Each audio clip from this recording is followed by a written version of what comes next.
to Amanda's Kitchen Edit. Today we're going to make a classic Southern dessert, chess pie.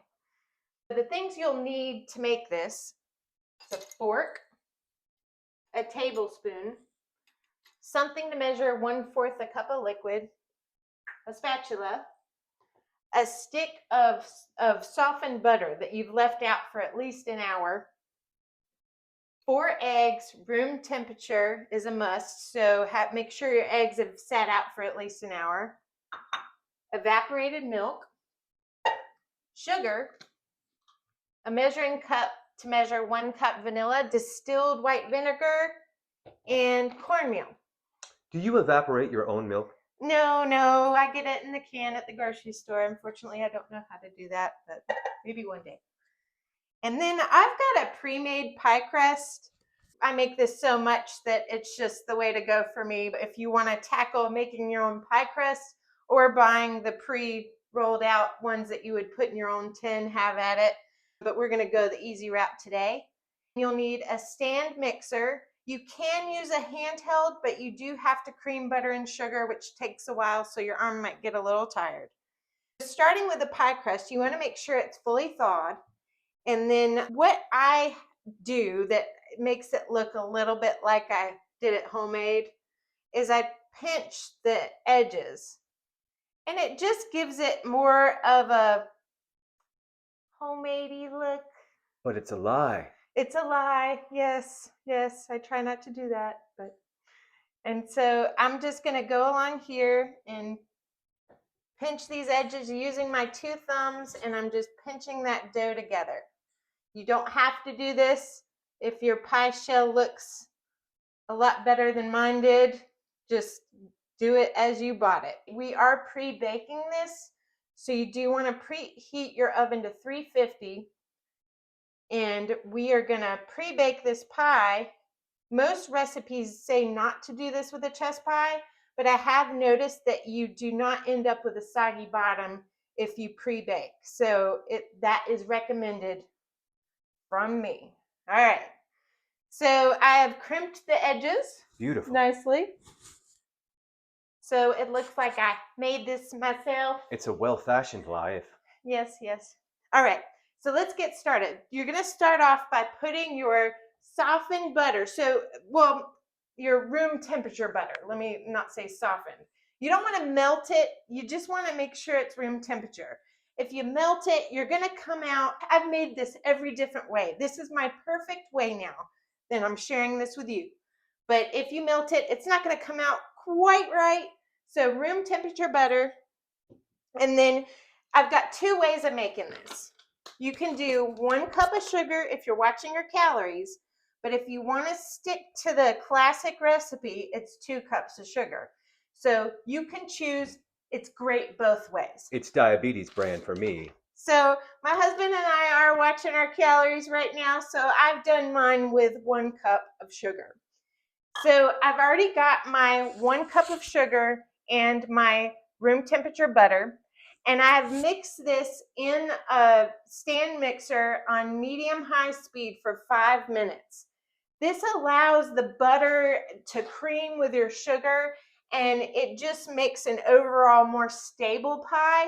If you don't do this and you just mix the sugar and butter willy-nilly and don't mix it for the full 5 minutes, you will notice a pie that's a little not as fluffy, saggy. I don't know the word, but anyway. Just an unhappy all-around pie. An unhappy pie. So go ahead, cream your butter and sugar for 5 minutes on medium speed. Now I have already done that, so we're skipping ahead. I'm going to lift this up. And once you've done that, you want to scrape the mixture off the sides, because once you add everything else, you're going to notice that this doesn't mix as well if you don't do this. So I'm just scraping it off of the bowl and allowing it to sit there in the center of the bowl. Okay. All right. So back in we go.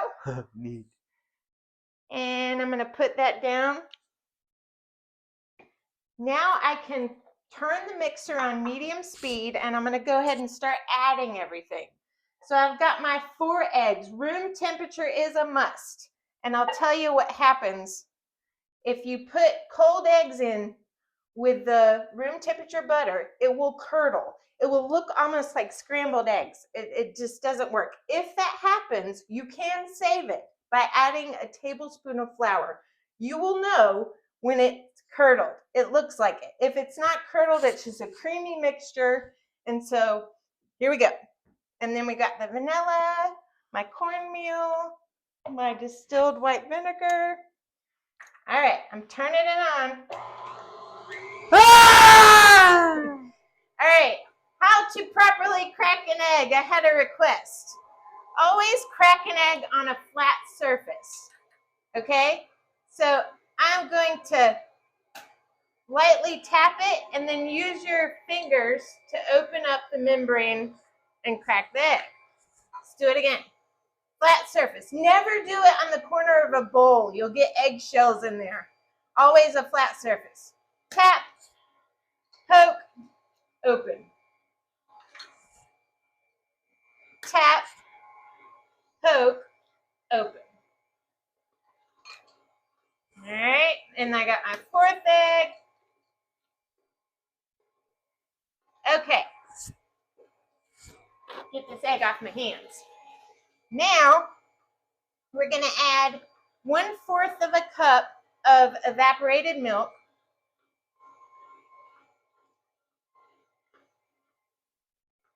Here we go. In we go. And then I'm going to add 1 tablespoon of cornmeal.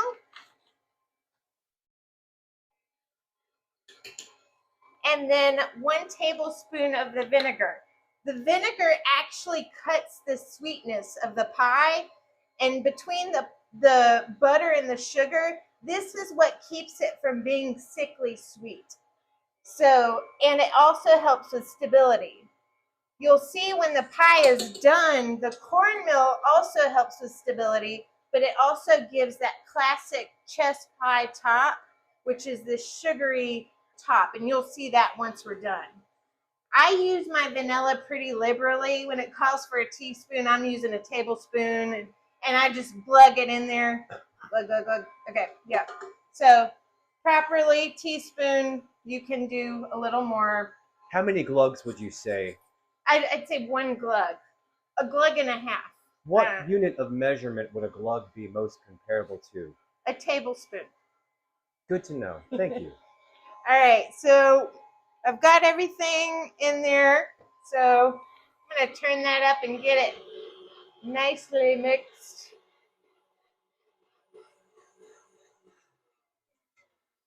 You've got your thawed out pie shell. We've crimped the edges. You want to take your fork and just make a bunch of holes in here, and this will let the steam come out.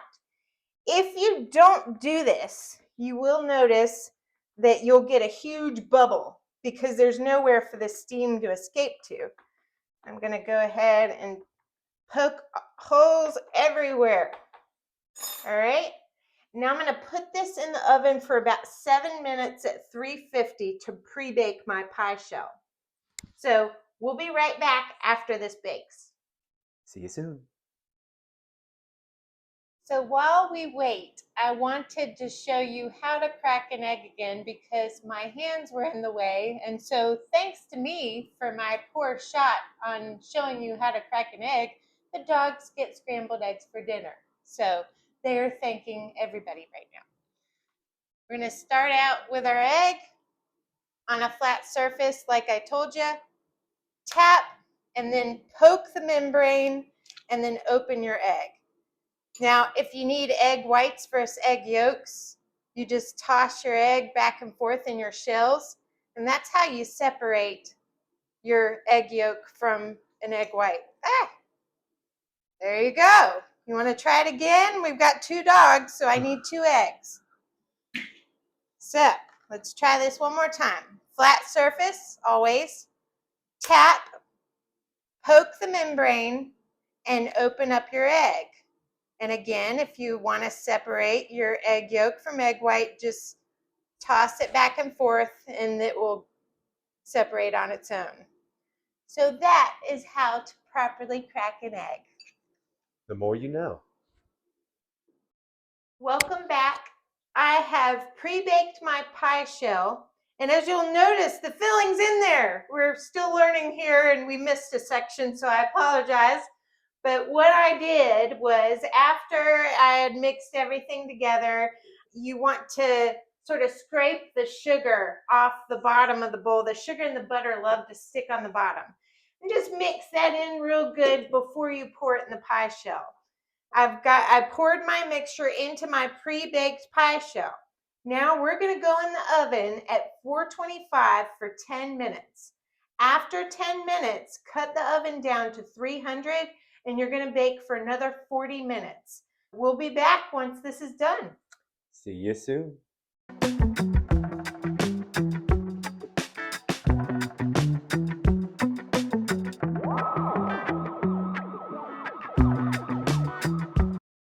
Welcome back.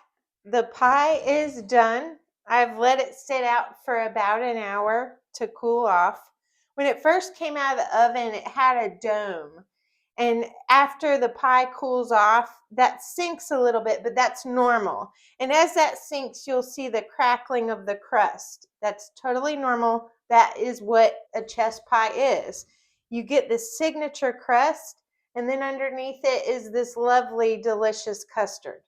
So I'm going to cut this using this overkill knife only because I really want to cut the most beautiful piece out for you. Normally I'll just use a butter knife and who cares if I crack the crust, but I'm going to try to do a little better. So just be careful with a sharp knife like this because you can cut through your pie tin fairly easily. Now here we go. First slice. Decadent. I will say, I feel like the first slice never comes out right, and it's always the ugly piece, so let's see how good I can do this. I've got various tools. See? Okay, first piece is mine. Get that on out of there. Okay, that's not pretty. Let's try for the second. The second one always comes out better. So just cut the first piece for yourselves, and then the second piece for the guest. Well, I'm failing miserably here. My crust is falling apart, but that's a little better. So look how beautiful that is. And we're going to give it a taste. Ooh. Very, very good. So I hope you enjoyed this video, and I hope you're as successful as I was in making a chess pie. Thank you for watching Amanda's Kitchen Edit.